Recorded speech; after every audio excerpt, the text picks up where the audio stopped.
Hello students, আমি সংহিতা।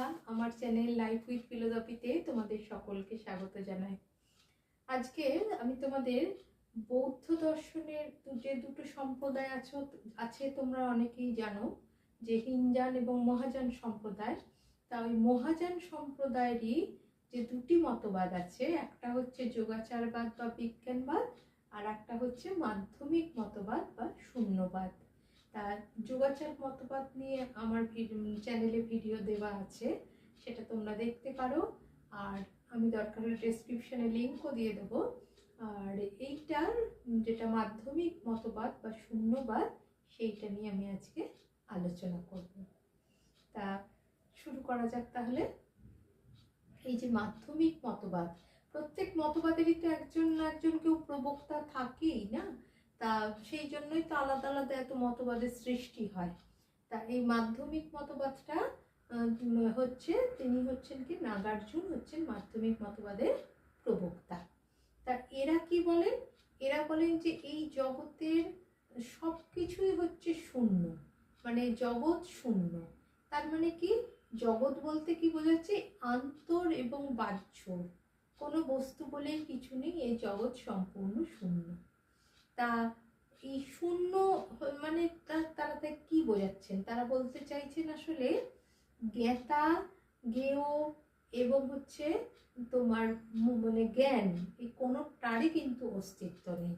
ধরো একটা উদাহরণ যদি বলি, যে একজন ব্যক্তির যদি তার সন্তানের অস্তিত্ব না থাকে, তাহলে তার পিতৃত্বও মিথ্যা প্রমাণিত হয়, তাই নাকি? দেখো, যদি সেই যিনি ব্যক্তি তাকে যদি জ্ঞাতা ধরা হয়, সন্তানকে যদি জ্ঞেয় বস্তু বলা হয়, আর পিতৃত্বটা কি হলো? জ্ঞান হলো। তাহলে তাই তো ব্যাপারটা দাঁড়ায়। তাহলে দেখো, তিনটেই কিন্তু, কারোর যদি সন্তান না থাকে তাহলে তো তার সেই জ্ঞানটাও মিথ্যা হয়ে যাবে, তার কাজেই পিতৃত্বের জ্ঞানটাও মিথ্যা হয়ে যায়। তার মানে আমাদের জ্ঞাতা, জ্ঞেয় বস্তু, জ্ঞান কোনো কিছুই তার মানে থাকছে না, তার মানে সব কিছুই কিন্তু শূন্য। এখন তাহলে সব কিছুই যদি শূন্য হয়, তাহলে এই জগৎ তাহলে কি? তাহলে আমরা এই উত্তর কি করে দেব?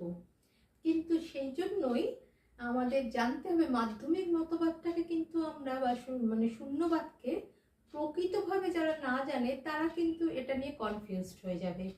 আসলে যারা শূন্যবাদী তারা বলতে চেয়েছেন কি, যে মানে এই কারণেই তো তাদের শূন্যবাদী বলা হয়, যে জগৎ সম্পূর্ণ শূন্য। তা এই কারণে এরা বলেন যে আমরা যে আমাদের যে জগৎটা প্রতিভাত হয়, যে ব্যবহারিক জগৎ, সেই জগৎটা আমরা যে দেখতে পাই, আসল কথা সেই জগতের পশ্চাতে একটা জগৎ আছে। এই জগতের পশ্চাতে যে জগৎটা আছে, সেই জগৎটাকে কিন্তু আমরা আমাদের জ্ঞান বা মন দিয়ে ব্যাখ্যা করতে, বুদ্ধি দিয়ে ব্যাখ্যা করতে পারি না। সেই জন্য সেই জগৎটাই কিন্তু প্রকৃত জগৎ। সেই জগৎটা অনির্বচনীয়। অনির্বচনীয় মানে যেটা ভাষায় প্রকাশ করা যায় না। তাই জন্য সেই জগৎটাকে তারা বলেছেন হচ্ছে শূন্য। মানে এইখান থেকেই কিন্তু তাদের মতবাদটাকে এই কারণে শূন্যবাদ বলা হয়। শূন্য মানে কোনো জগৎ নেই এটা বলছি না, কিন্তু প্রকৃত যে জগৎ, আমাদের ব্যবহারিক জগতের অন্তরালে যে জগৎ আছে, সেইটা অনেকটা কিন্তু দেখো এখানে আমরা ওই বেদান্ত দর্শনে শঙ্কর যেভাবে ব্যাখ্যা করেছেন সেই রকম অনেকটা কথা এরা বলেছেন। তা এই জগতের অন্তরালে যে জগৎটা আছে, সেটা আমরা যেহেতু প্রকাশ করতে ভাষায় পারি না, তাই তাকে শূন্য বলা হয়েছে। তা এই এদের মতবাদকে মাধ্যমিক মতবাদ কেন বলা হয়, শূন্যবাদ কেন বলা হয়, সে তো আমরা বুঝতে পারলাম, কিন্তু মাধ্যমিক মতবাদ বলা হয় কেন? তা যেহেতু এরা বৌদ্ধ দর্শনেরই তো একটা সম্প্রদায়, তাই বৌদ্ধ মত, যে বুদ্ধদেবের মতগুলোতেই এরা গ্রহণ করেছে, কিন্তু কিছু কিছু ক্ষেত্রে এদের একটা মতের ডিফারেন্সিয়েট আছে। তা এইখানে এরা যেহেতু মানে বুদ্ধ অনুগামী, সেই জন্য তারাও কিন্তু প্রতীত্ব সমুৎপাত তত্ত্ব স্বীকার করে। তার প্রতীত্ব সমুৎপাত তত্ত্বে আমরা কি জানি, যে সব কিছুই হচ্ছে মানে বিনা শর্তাধীন, মানে আমরা সব কিছুই একটা শর্তের অধীন, এটা তো বলা হয়েছে। তাহলে কি বলতে হয়, সৎ বস্তু তার মানে কিছু থাকতে পারে না, কারণ সব কিছু যদি শর্তাদি নয়, সৎ কথার মানে কি, যেটা তার অস্তিত্বের জন্য কারোর ওপর নির্ভর করবে না। কিন্তু সমস্ত বস্তু শর্তাধীন হলে তাহলে সৎ বস্তু বলে কিছু স্বীকার করা যায় না। আবার বন্ধ্যাপুত্রের মতো, বন্ধ্যাপুত্র কি, এটা অসৎ বস্তু, মানে আমরা কি পুত্র আবার বন্ধা দুটো তো মেলে না, তাই এটাকে বলা হয় অসৎ বস্তুর উদাহরণ।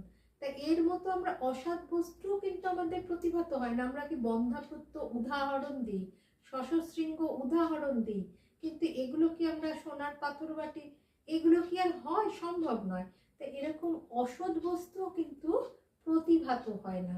তাহলে আমরা যদি সৎ বস্তুকেও স্বীকার করতে না পারি, এদের মত অনুসারে অসৎ বস্তুকেও না করতে পারি, তাহলে আমরা বস্তুর প্রকৃতি কি সেটা কি করে জানবো?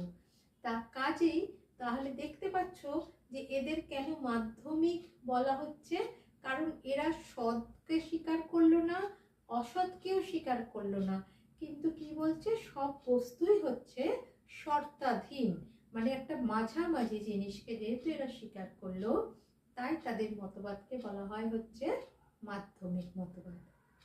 আশা করি বোঝা গেছে। যদি ভালো লাগে কমেন্ট করো, লাইক করো এবং চ্যানেলটা সাবস্ক্রাইব করে আমার পাশে থেকো।